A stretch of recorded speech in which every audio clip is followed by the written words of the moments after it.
माननीय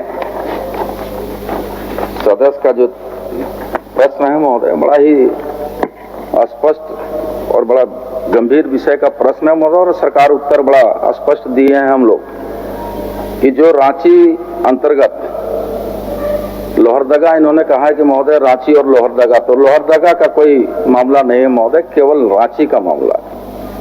और रांची अंतर्गत फर्जी खाते के माध्यम से राशि निकासी कर रोकड़पाल संतोष कुमार के खाते में जमा करने का मामला जो था महोदय, उस मामले पर संतोष कुमार उच्च वर्गीय लिपिक रोकड़पाल को उसके विरुद्ध FIR हुआ है महोदय, प्राथमिकी दर्ज हुआ है और आज वो जेल में है महोदय।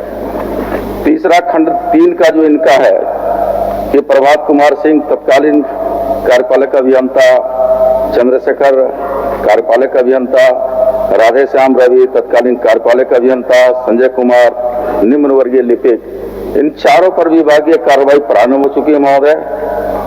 और जो इनका खंड 4 का जो प्रश्न है महोदय, तो खंड 4 का प्रश्न है क्या इन पदाधिकारियों पर कार्रवाई होगी, तो निश्चित तौर पर एक तो जेल में है महोदय, बाकी ACB जांच के लिए मंत्रिमंडल सचिवालय निगरानी विभाग से अनुरोध किया गया है महोदय।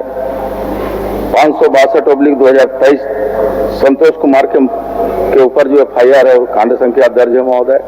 और जो भी ACB इसको टेक ओवर करने के लिए हम लोग विभाग को लिखे हैं महोदय, जो भी जांच का आएगा, जो भी वसूली की राशि अन्वेषण होगा उस पर हम लोग आगे कार्रवाई करेंगे, रिकवर करेंगे, और जो दोषी पदाधिकारी है महोदय उस पर निश्चित तौर पर अधिक से अधिक कड़ी से कड़ी कार्रवाई करने का काम करेंगे महोदय।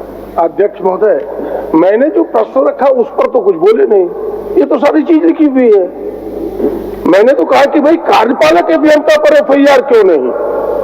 आखिर आपने रोकड़पाल पर कहा कि उनके खाते में पैसा है, उन पर आपने FIR कर दिया। मैंने कहा कि DDO के कौन है DDO?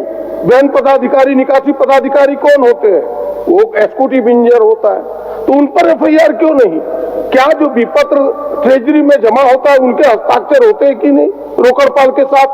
जब दोनों के हस्ताक्षर होते हैं निकासी में अध्यक्ष महोदय, और उसमें यह भी अंकित रहता है, आप देखेंगे विपत्र में स्पष्ट कि इसमें कोई भी दोष होगा तो वो सारी जिम्मेवारी एग्जीक्यूटिव इंजीनियर कार्यपालक अभियंता का होगा, ये लिखा होता है। तो सारा दोष जब पकड़ा गया तो उन पर FIR क्यों नहीं? FIR के बारे में मैं पूछ रहा हूँ माननीय मंत्री जी। धन्यवाद महोदय। महोदय माननीय ठीक कर रहे हैं, लेकिन यहाँ मामला कुछ दूसरा है महोदय। दूसरा है कि ये योजना 2013 की है महोदय, और ये योजना है Jawaharlal Nehru national urban renewal mission की योजना थी महोदय। और ये योजना डिपॉजिट हेड में इसका 10% राशि कटौती कर गया था महोदय, जमा था जो कार्य विलंब से किया गया था।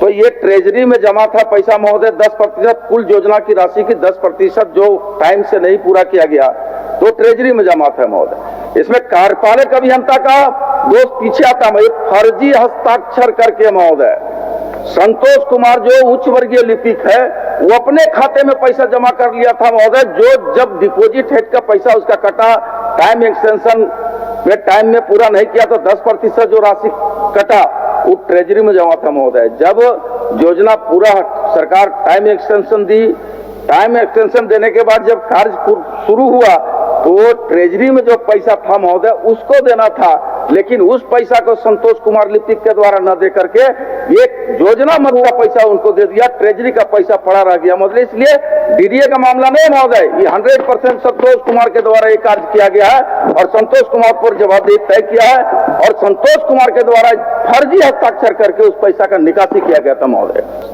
बोलिए प्रदीप जी। मैं कह रहा हूं कि अध्यक्ष महोदय, पैसे की निकासी बिना विपत्र के थोड़ो होंगे, और अगर किसी के खाते में जाता है, किसी का ID बनता है किसी ठेकेदार का, तो उस ID में उनके जो अकाउंट नंबर वो भी रहता है, उनके पैन कार्ड के नंबर भी रहते हैं। तो आखिर ID नंबर किसने बदला? पैन कार्ड नंबर किसने बदले? उसके अकाउंट नंबर किसने बदले? ये तो बिना उनके विपत्र जमा किए पैसे की निकासी हो ही नहीं सकता। चाहे वो 10% एड का मामला हो या रेगुलर भुगतान का मामला हो। अध्यक्ष महोदय, और आपके वित्त विभाग के जांच के प्रतिवेदन भी मेरे हाथ में है। उन्होंने सबको समरूप रूप से दोषी बताया है। आप उन्हें बचाए ना। अगर इसमें सच में भ्रष्टाचार से सरकार समझौता नहीं करना चाहती है, तो जब आप पहली दृष्टिया में खुद आपने उत्तर में लिखा है कि कार्यपालक अभियंता भी दोषी है, विभागीय, तो अगर वो निर्दोष है तो फिर विभागीय कार्रवाई क्यों? उससे भी बरी कीजिए। फिर विभागीय कार्रवाई आपने क्यों किया? अगर वो निर्दोष है तो विभागीय कार्रवाई सरकार ने क्यों की? उनको क्लीन चिट देना चाहिए कि वो निर्दोष है।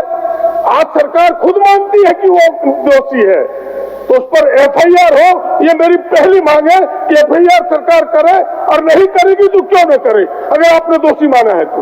यही एक ही सवाल है अध्यक्ष महोदय, दूसरा सवाल नहीं है। माननीय मंत्री जी, माननीय मंत्री जी बोलना चाह रहे हैं। माननीय अध्यक्ष महोदय, एक मिनट बोल।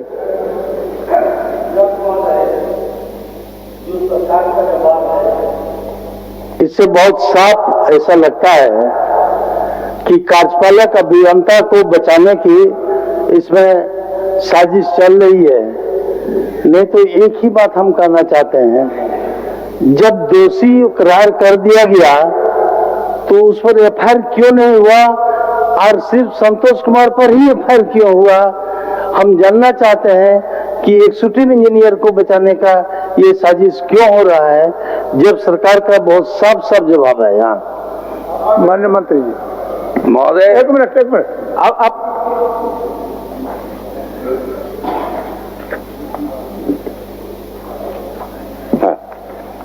महोदय,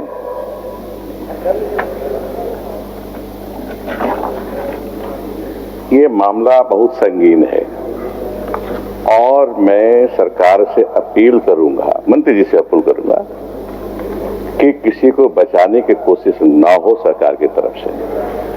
ये मामला गबन का है और 100 करोड़ के लगभग गबन का है। 1-2 पैसे, 1000, 1500, 2 लाख, 3 लाख का नहीं है, ये 100 लाख। ये जो एक्जीक्यूटिव इंजीनियर्स हैं वो तो दोषी है, वो सिर्फ विभागीय कार्रवाई के लायक नहीं है मामला, इस पर एफआईआर होना चाहिए। और जहां तक एसीबी का सवाल है मैं जाने का, तो मैं अपना अनुभव बताऊंगा। 3 तरह से केस डील होते हैं। एक मुख्यमंत्री जी हमको बोला, हम बने आईजी सीआईडी बने बिहार में, तो मुख्यमंत्री जी बोला कि इसमें रमेश्वर जी क्या क्या होता है, कैसे कैसे केस आते हैं। हमने बताया कि सुनिएगा, हमने आपस में काफी तालमेल था मुख्यमंत्री जी के साथ हमारा। बोले कि सर 3 तरह के केस होते हैं। लेकिन कौन कौन? तो एक वो सर फंसा दो, किसी को फंसा दो, सीआईडी में भेज दो और लटकता रहे वो। और फिर दूसरा केस पहले से है, उसको धंसा दो, सही भी है तो धंसा दो। और तीसरा केस है दूध का दूध पानी का पानी। ये 3 तरह के केस होते हैं। तो एसीबी में जाएगा तो फंसा दो तो नहीं होगा, धंसा दो हो सकता है। इस केस में, ऐसे केस में जो प्रभावशाली लोग हैं उनका केस को धंसा दिया जाता है। दूध का दूध पानी होता नहीं। मेरे ख्याल से एफआईआर होना चाहिए। जब अग्रतर अनुसंधान की जरूरत हो तो फिर एसीबी या उसके समकक्ष कोई और एजेंसी हो तो उसको लगाया जाना चाहिए, लेकिन एफआईआर होना चाहिए। स्पष्ट हमें एक अनुभवी पुलिस अधिकारी के अनुसार मैं कहूंगा एफआईआर, फर्स्ट इंफॉर्मेशन रिपोर्ट, और कुछ तो है नहीं। माननीय मंत्री जी। अध्यक्ष महोदय, निश्चित तौर पर जो माननीय सदस्यों की चिंता है, मैं एक बात बता देना चाहता हूं महोदय कि अब तक में हमारे विभाग सबसे अधिक कार्रवाई पदाधिकारियों पर किया है महोदय, चाहे एग्जीक्यूटिव हो, चाहे जेई हो, चाहे आई हो, सबसे बेसी कार्रवाई किया। और हम किसी को बकसने नहीं जा रहे हैं महोदय, लेकिन हमारा विषय यह है, हमारा कि वो संतोष कुमार खुद अपने खाते में कर लिया था महोदय पैसा। संतोष कुमार जो उच्च वर्गीय लिपिक था, वो अपने खाते में लगभग 20 करोड़ रुपया हस्तांतरित अपने खाते में कर लिया था। और यह बताते हुए इस बात का भी हमको खुशी है महोदय, विभाग ने ही उसकी गलतियों को पकड़ा और विभाग ने ही अपने स्तर पर जांच करवाया अपने स्तर से महोदय, और तब जाकर कार्रवाई हुआ है। कोई हमारे कोई एजेंसी के द्वारा हमको नहीं बोध कराया गया महोदय, बल्कि विभाग खुद जांच की और जांच करने के उपरांत प्रथम दृश्या जो है सबसे बड़ा दोषीवार उसको संतोष को माना गया और संतोष पर कार्रवाई हुई महोदय। और मैं आश्वस्त कर देना चाहता हूं सदन में महोदय, अगर कार्यपालक अभियंता भी इसमें दोषी होंगे तो निश्चित तौर पर कठोर से कठोर कार्रवाई उन पर होगी महोदय, यह मैं सदन को आश्वस्त करना चाहता हूं महोदय। कठोर से कठोर कार्रवाई करने की आपकी इच्छा होती तो अब तक कर दिए होते। ये आपके बहलाने फुसलाने से दिल बहलने वाला नहीं है। राज्य की जनता एक चीजों को देख रही है, सत्ता पक्ष में है, लेकिन कोई भ्रष्टाचार में पैसे लूटेगा तो कोई चुपचाप नहीं बैठ सकता है। आपको उनको FIR करना होगा, आप इस पर जवाब दें, मैं ये आपसे मांग करता हूं। आप माननीय सदस्य FIR करने का आदेश। क्या आदेश है? माननीय मंत्री जी बोलिए। माननीय अध्यक्ष महोदय, हम तो कह रहे हैं महोदय कि विभाग खुद पकड़ा उन गलतियों को और उस पर कार्रवाई हुआ है।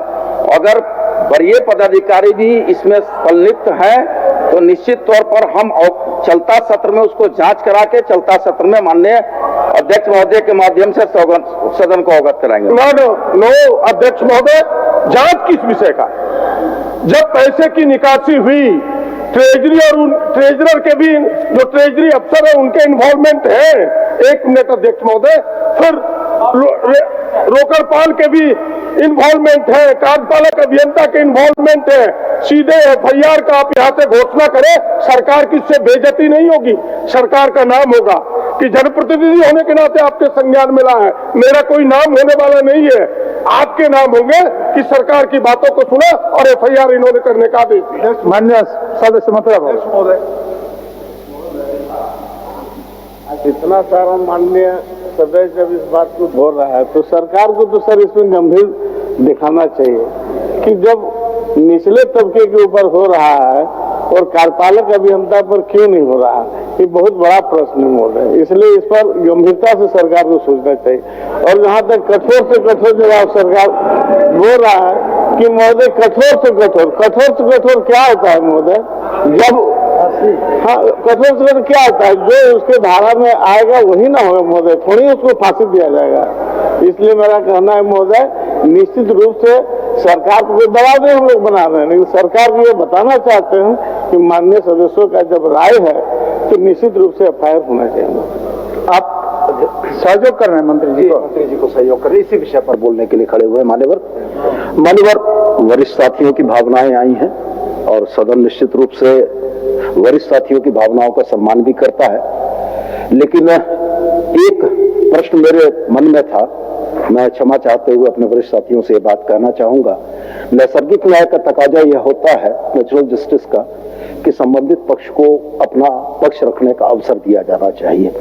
कोई विभागीय कार्रवाई दंडात्मक कार्रवाई नहीं है मान्यवर, कोई FIR दंडात्मक कार्रवाई नहीं है। FIR फर्स्ट इंफॉर्मेशन रिपोर्ट है जो किसी अपराध की घटना की लिखाई जाती है।